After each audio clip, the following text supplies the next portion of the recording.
Thank you for joining me for Music in My Life. Today's guest is going to be Peter Maner Smit. Peter Maner Smit works in property business, but he has a passion for music, and he wouldn't be doing anything else. Regardless of what he's doing in his life, music has to be a part of it. So, stick around and wait for his story.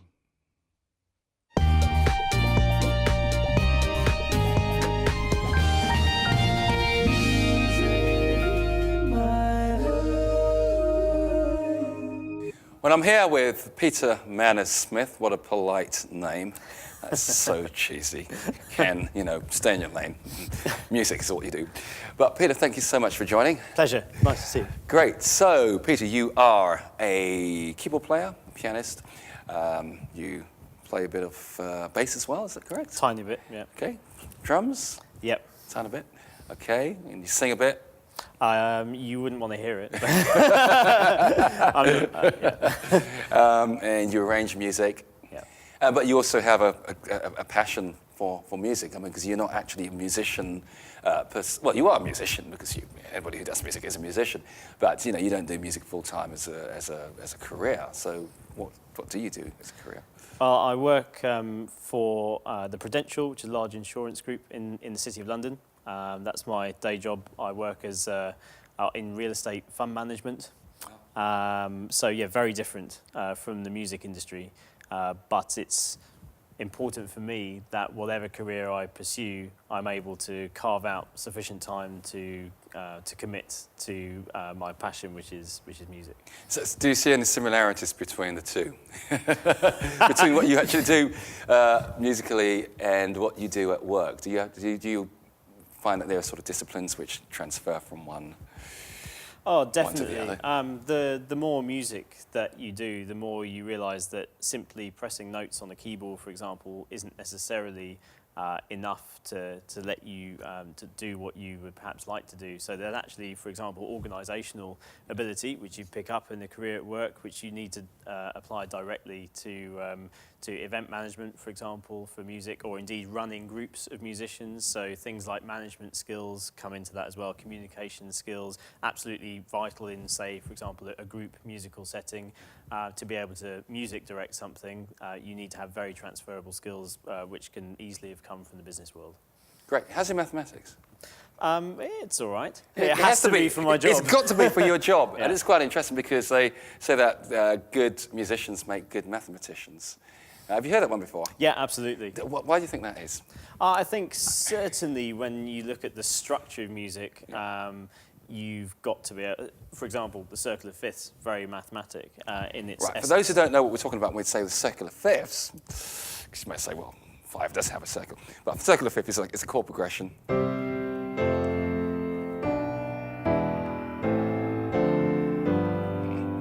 Let me do it in the song.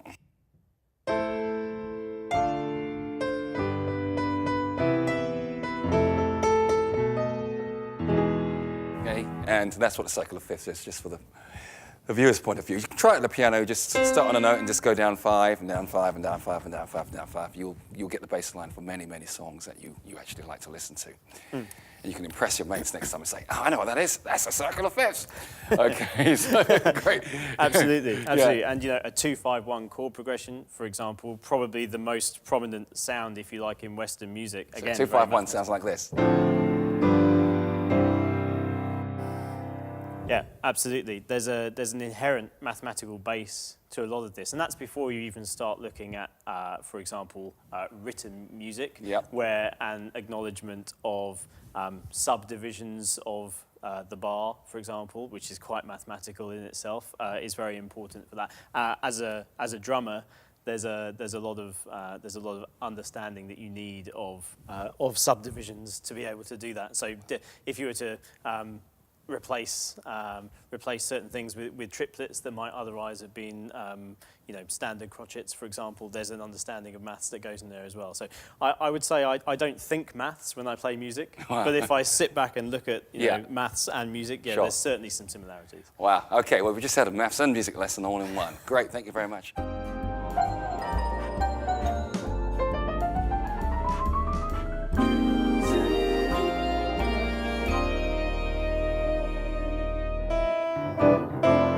Yeah, da ba ba da ba.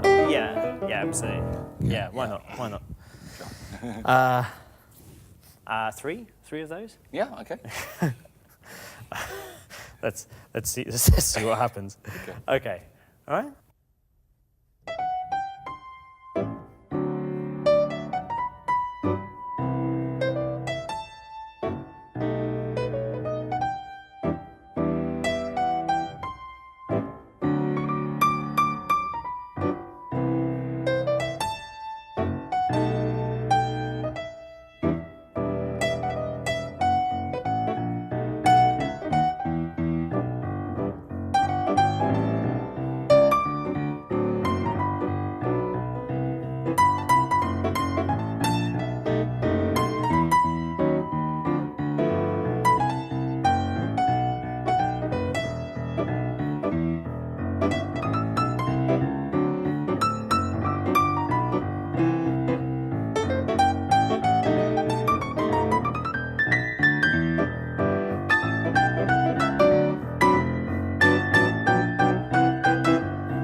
What were some of your poignant musical memories? Was there a lot of music at home at the time? Did you have family members who were musical, etc., etc.? Let's talk a little bit about that. Sure. So I guess my earliest musical memories, probably in my subconscious, are of Handel's Water Music, which my mum used to play me to get me to sleep when I was a baby. Yeah. So somewhere deep down inside, that I'm sure that's all ingrained in there. But my house was a very musical house.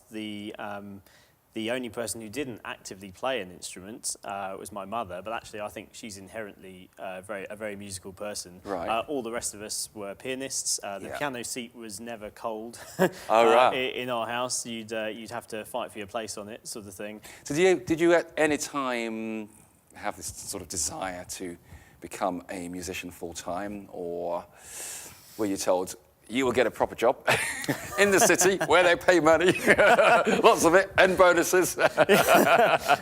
Yeah. I have to admit, when I was at the age when you'd have to think about becoming a professional musician, music was a really inherent part of my life. But if I looked around me, it's possible that there were other people out there who were, spectacular, and I was okay.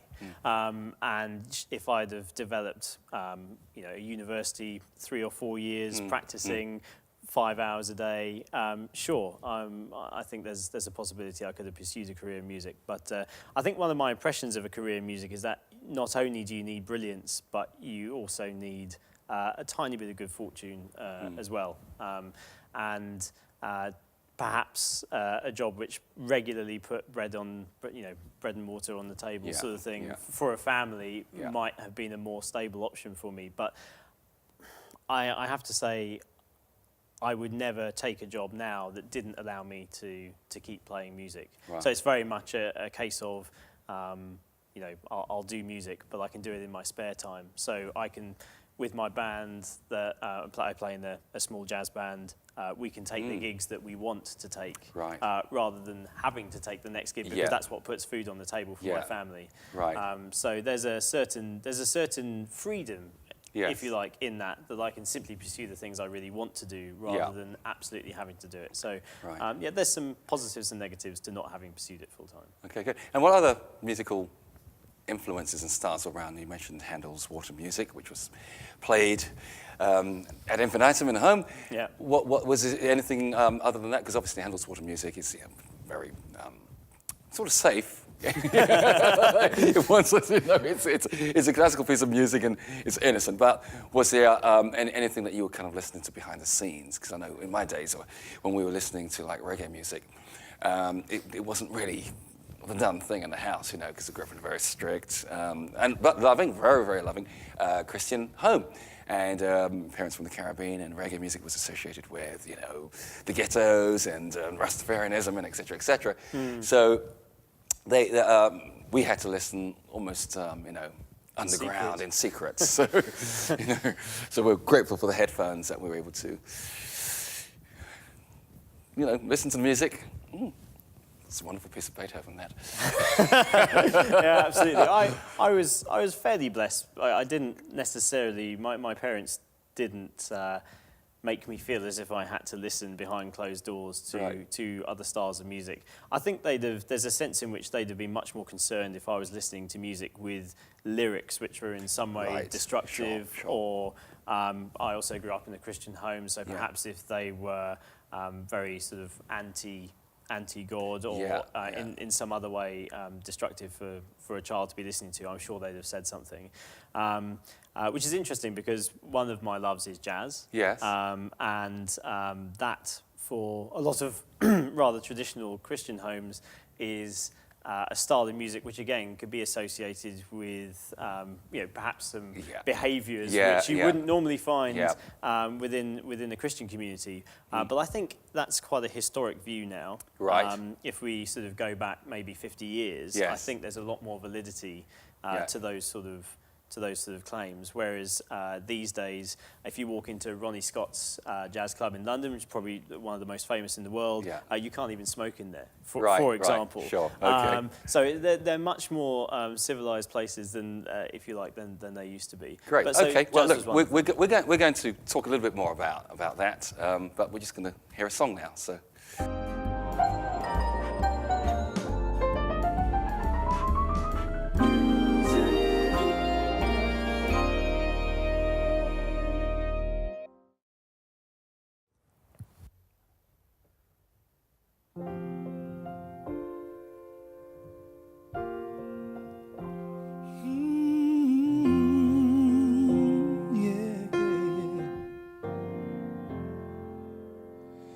People get ready, there's a train a-coming. You don't need no baggage, you just get on board. All you need is faith to hear those diesels humming. Don't need no tickets, you just thank the Lord. People get ready, there's a train to Jordan, picking up passengers from coast to coast.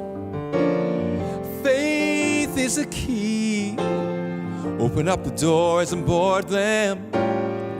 There's room and hope for those who loved the most. There ain't no room for the hopeless sinner who has hurt all mankind just to save his own. Pity all those whose chances grow thinner. There ain't no hiding place against the kingdom's throne. So people get ready, there's a train a-coming. Don't need no baggage, you just get on board. All you need is faith to hear the diesels humming. Don't need no ticket, you just thank the Lord. You just thank the Lord. You just thank the Lord.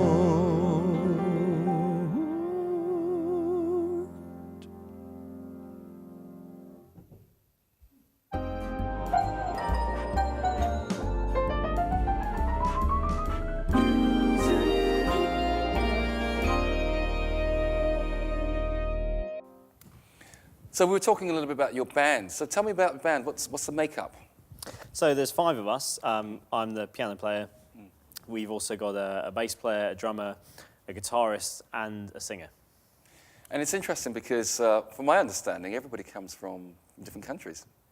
Yeah, that's right. I'm actually the only Brit in the band. So we've got myself, our drummer is Dutch, our bass player's from Serbia, our singer's from Estonia, and we've got an Icelandic guitarist. So it's quite diverse. What are some of the joys you get out of being part of an ensemble? Oh yeah, it's a completely different feeling from playing by yourself. So if you to compare it to sitting down, for example, and playing the piano by yourself, it's a very different way of thinking about using your instrument, for starters. So here I'm, if you like, 1/5 of the musical pie, and there are other people contributing to that. That means sometimes I need to play less than I would do if I was playing by myself. So for example, I wouldn't play the bass line because I have a bass player to do that. I don't need to drive the rhythm so much because I've got a drummer to do that. Sometimes I don't even need to stick to the chords so much because I've got a guitarist to do that. I certainly don't need to play the tune because I've got a singer to do that. It makes you really think about where your musical place is, and that's a new and exciting challenge versus playing by yourself. I think also you really bounce off each other in terms of musical ideas. I think jazz is a great medium for that. So, for example, if you're soloing, and say I was a drummer, and I heard somebody doing a particular rhythmic motif in their solo, I would very much try to emphasize that with them. It's very much an interactive experience playing in the jazz band. So yeah, bouncing off each other can sometimes lead to new and creative things that you'd never have come up with by yourself. Brilliant. And because even just, what we call jazz scatting, which is making vocal noises, can be quite fun to do where the instrument plays, and I've seen this done so many times where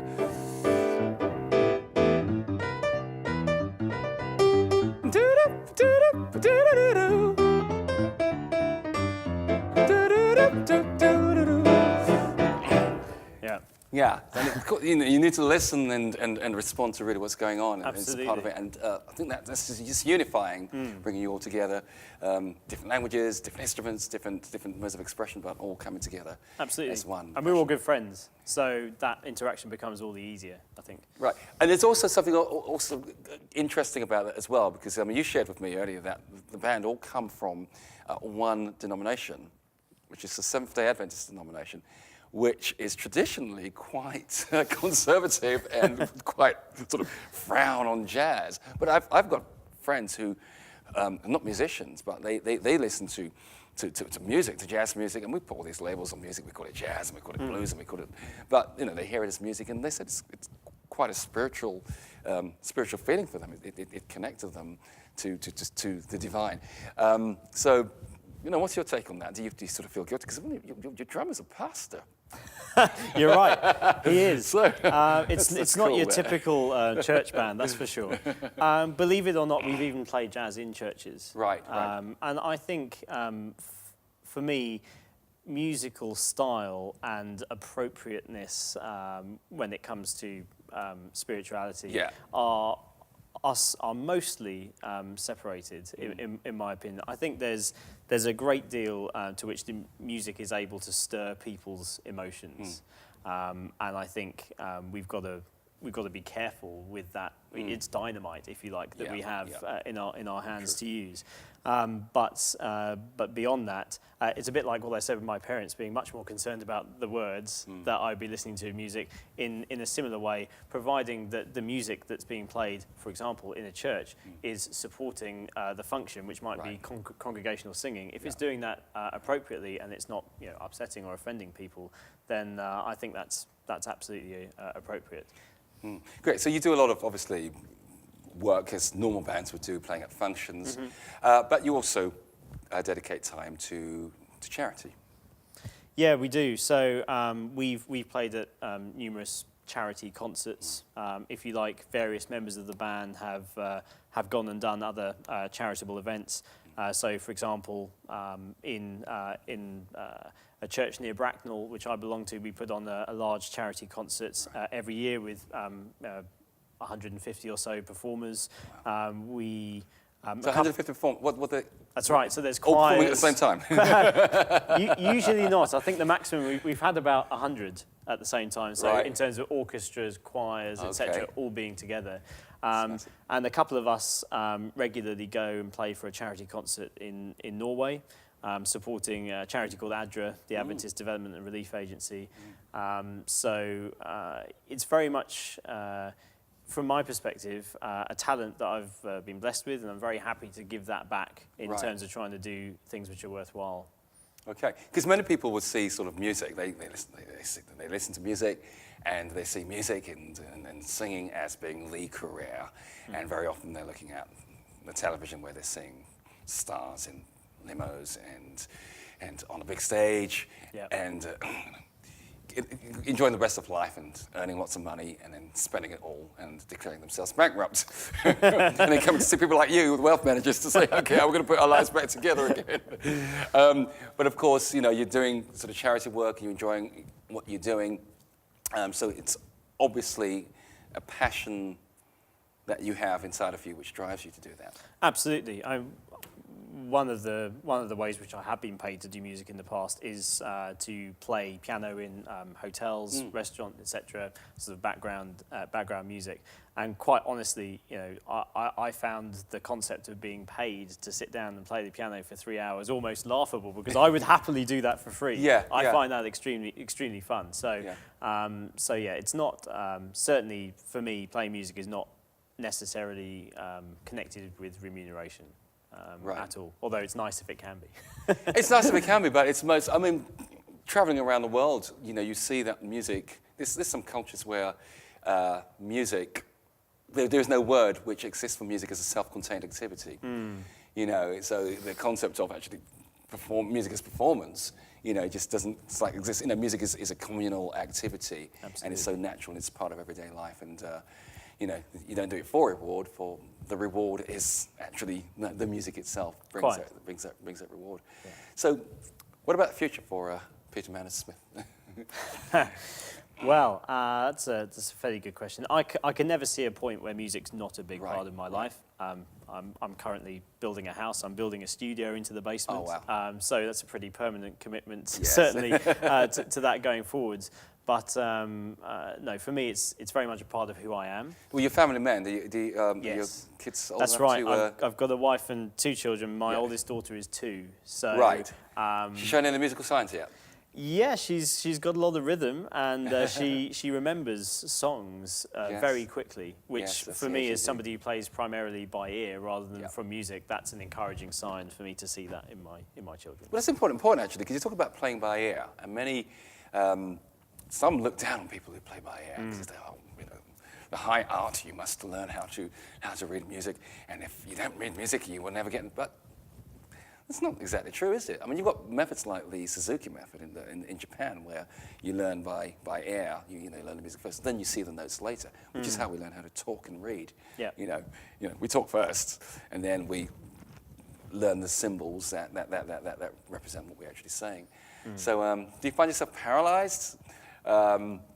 By I think there are very few situations that I find myself in where I think, goodness me, it would be really useful to be able to sight read perfectly right now. But the vast majority of times that I find myself playing music, the contribution that my ear or musical memory or whatever you want to call it makes to that is far stronger. And things like, for example, arranging music have an absolute requirement for you to be able to use your musical ear and then notate afterwards in retrospect. Okay. Great. It's been really interesting speaking to you about music and maths and property. Peter, thank you so much for joining us today. And hey, come and see us again. Will do. Take care. Thank you.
Well, I had a great time with my guest today, Peter Maner Smit.